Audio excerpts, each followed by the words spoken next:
کیسے ہیں آپ لوگ؟ چھٹیاں کیسے گزر رہی ہیں؟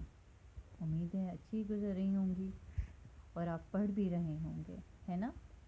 اچھا، آج آپ لوگوں کی آن لائن کلاس شروع ہو رہی ہے اور ہمارا جو ہے اردو کا پہلا لیکچر جو ہے اب ہم سبق سے اسٹارٹ کریں گے۔ ہمارے پاس پہلا سبق ہے ہجرت نبوی صلی اللہ علیہ وآلہ وسلم، ٹھیک ہے، جس کے مصنف ہیں مولانا شبلی نعمانی رحمۃ اللہ علیہ، ٹھیک ہے۔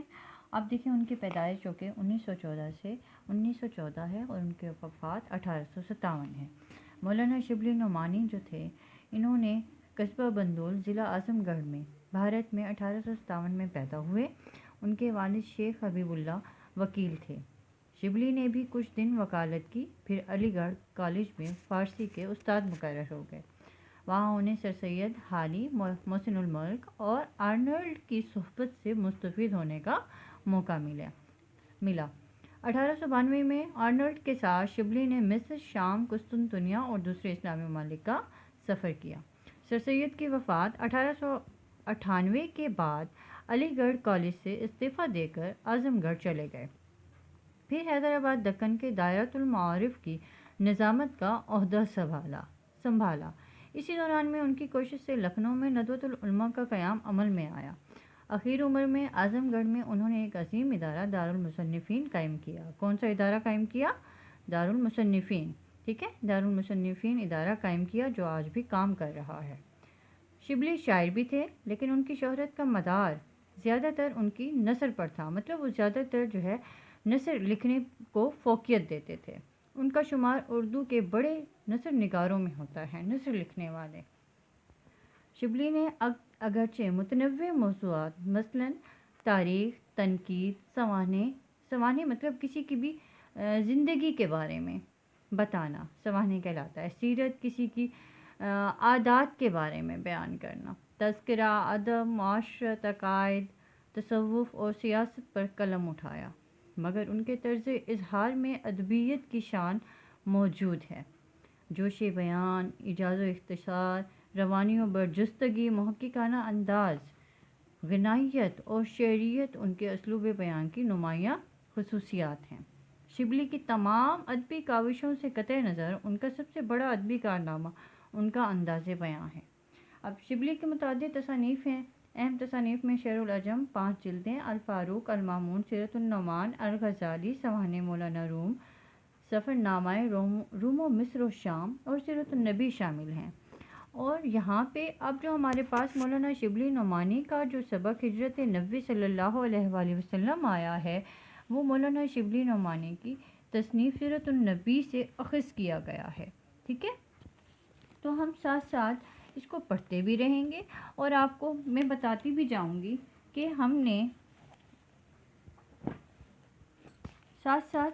میں آپ کو بتاتی بھی جاؤں گی کہ ہم نے اس میں پڑھنا کیا ہے۔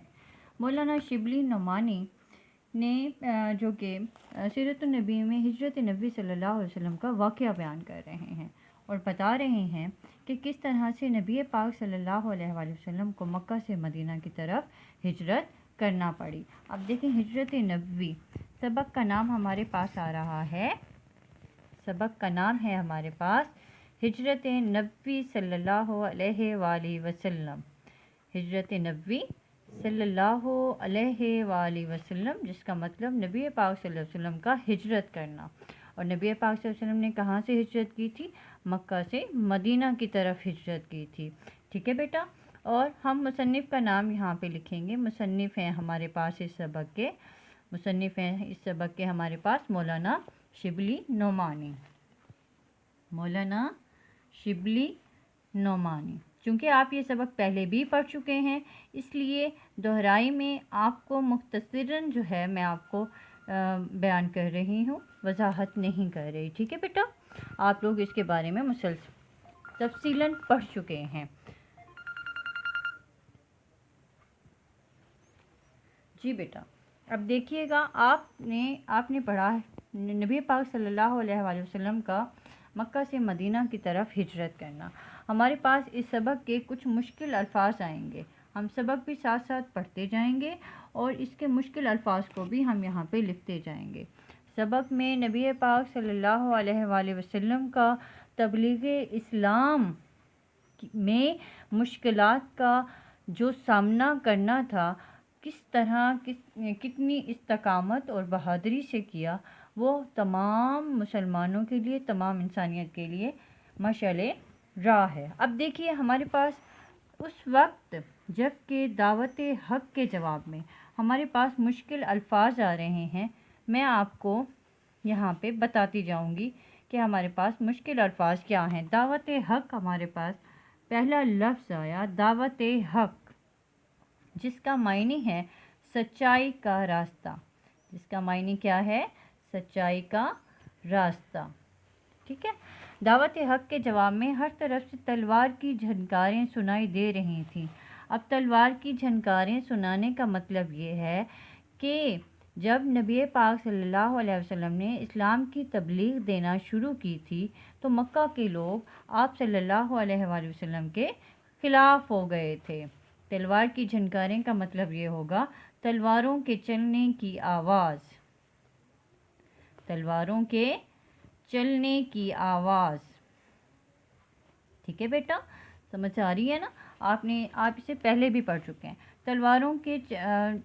تلوار کی جھنکاریں سنائی دے رہی تھی۔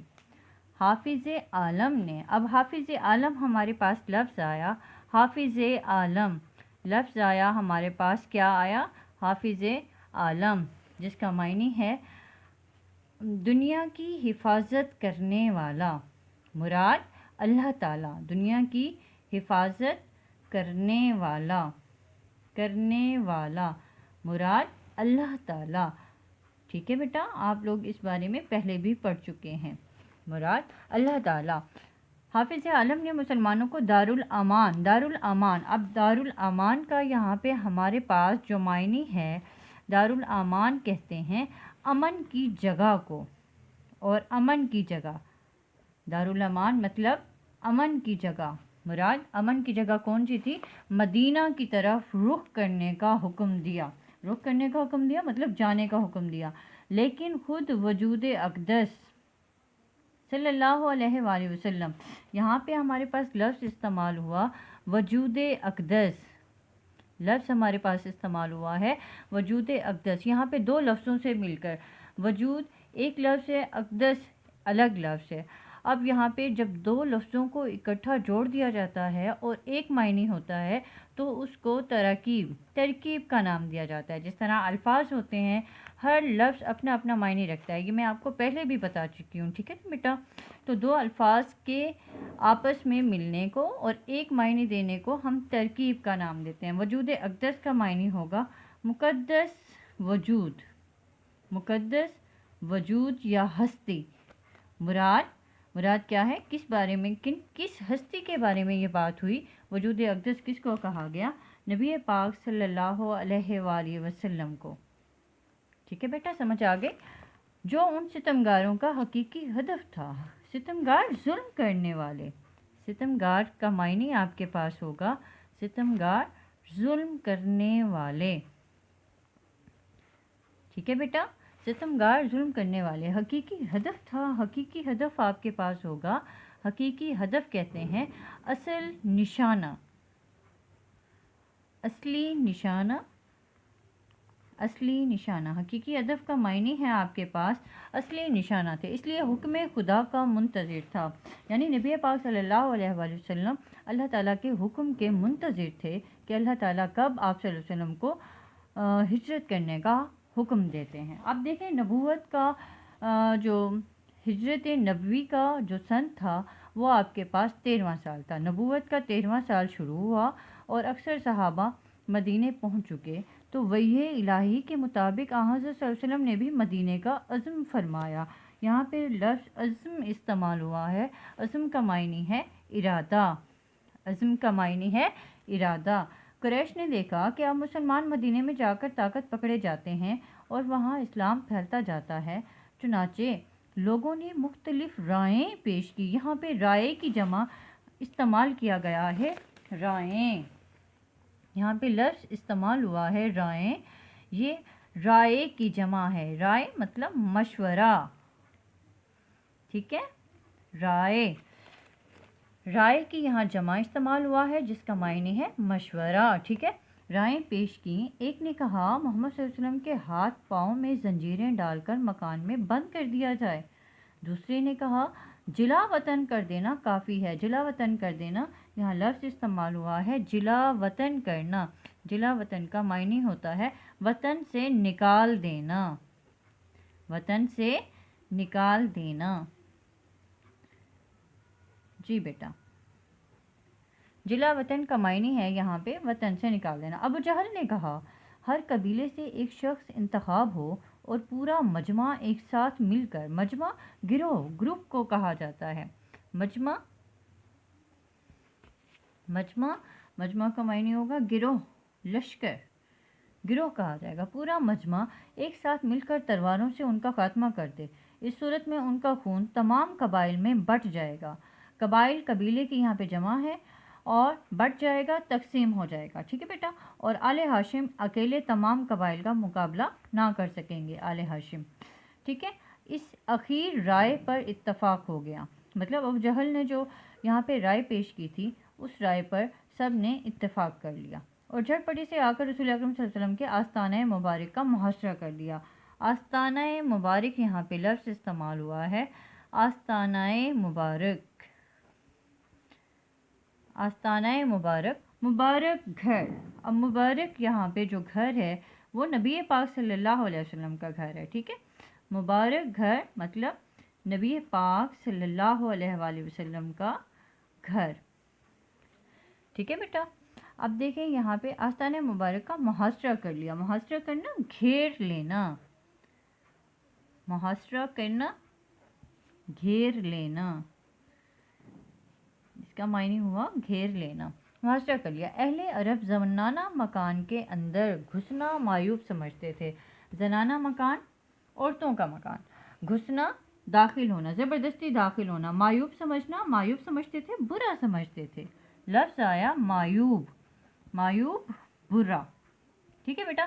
برا سمجھتے تھے اس لیے باہر ٹھہرے رہے کہ حضرت صلی اللہ علیہ وسلم نکلیں تو یہ فرض ادا کیا جائے, مطلب نبی پاک صلی اللہ علیہ وسلم کو نعوذ باللہ ختم کر دیا جائے. اب دیکھیں اگلا جو ہمارے پاس پیراگراف آیا اس میں کیا کہا جا رہا ہے.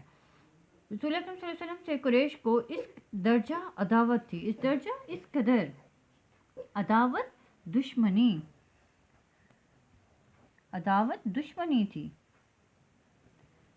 دشمنی تھی. تاہم آپ کی دیانت پر یہ اعتماد بھی تھا. اعتماد تھا مطلب بھروسہ تھا. جس شخص کو کچھ مال یا اسباب امانت رکھنا ہوتا تھا آپ ہی کے پاس لا کر رکھتا تھا.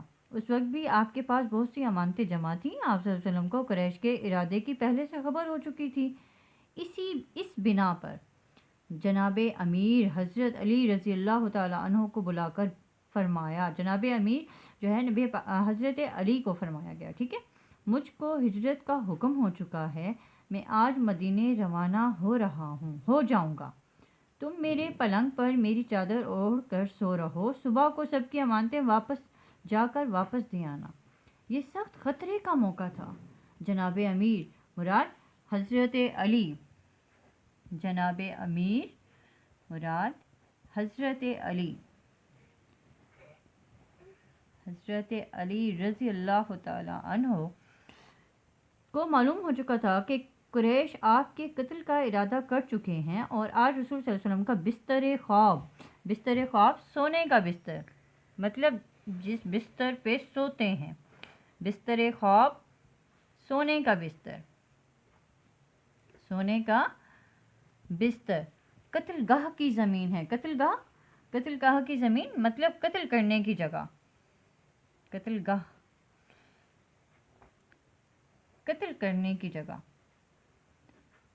قتل کرنے کی جگہ. لیکن فاتح خیبر کے لیے قتل گاہ فرش گل تھا. فاتح خیبر یہاں پہ حضرت علی کے بارے میں استعمال کیا گیا ہے. قتل گاہ مطلب قتل کرنے کی جگہ فرش گل تھا, پھولوں کا بستر تھا. فرش گل ہم کہیں گے پھولوں کا بستر, فرش گل ہم کہیں گے پھولوں کا بستر. اب دیکھیں اس جو ہے